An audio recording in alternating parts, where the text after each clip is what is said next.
السلام عليكم ورحمة الله تعالى وبركاته، مشاهدي قناة ثقافة كروية. أهلا بكم في فيديو جديد ضمن سلسلة فيديوهات الخاصة بتقديم لاعبي المنتخب الوطني ضمن المونديال قطر 2022.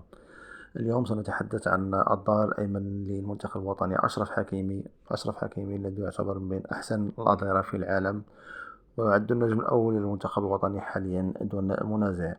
أشرف حكيمي يعتبر ركيزة أساسية ضمن ركائز النخبة الوطنية، لكن نلاحظ مؤخرا تراجع مستواه التقني قليلا، خاصة مع فريقه باريس سان جيرمان، حيث لم يعد يقدم نفس العطاء رغم تغير خطة الفريق الذي أصبح يلعب بخطة 3 مدافعين محوريين، وذلك لفتح المجال للأظهرة للانطلاق نحو الأمام. وهي الخطة التي يرتاح فيها حكيمي، لكن لم نرى بعد حكيمي الذي تألق رفقة دورتموند وكذلك رفقة انتر ميلان. مع المنتخب الوطني في ظل تواجد زياش في الرواق الأيمن، فهو ربما يعيق تقدم أشرف حكيمي الذي يحب أن يدخل الجناح للعمق ويتاحت الفرصة له للتقدم أكثر، وهذا الذي لا يحدث، حيث نلاحظ أن زياش دائما ما يشغل الممر الأيمن دون ترك حكيمي للانطلاق. ومن ناحية الخطة 4 مدافعين في الخلف، ربما لا تعجب الحكيمية، لكن ممكن أن يساهم فيها هجوميا، وذلك عن طريق التغطية في المكان ديالو، خاصة اللاعب ارتكاز ربما يميل إلى اليمين ليفسح المجال لأشرف حكيمي للانطلاق في الجهة اليمنى.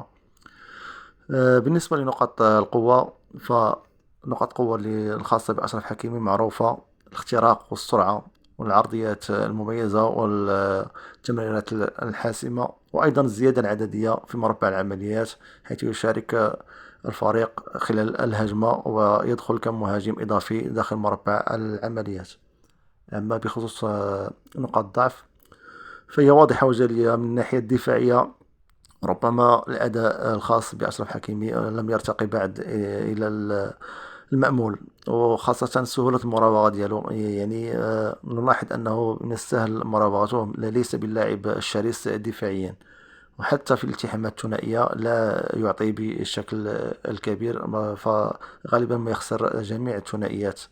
على العموم، أشرف حكيمي إضافة، كما قلت، إضافة كبيرة للمنتخب الوطني. أتمنى أن يتحسن خلال المونديال وأن يبصم على مونديال تاريخي، خصوصا أنه في البطولات المجمعة غالبا ما يكون هو النجم الأول للمنتخب الوطني، على غرار كأس أفريقيا الأخيرة التي تألق فيها بأهداف وكرات ثابتة جميلة.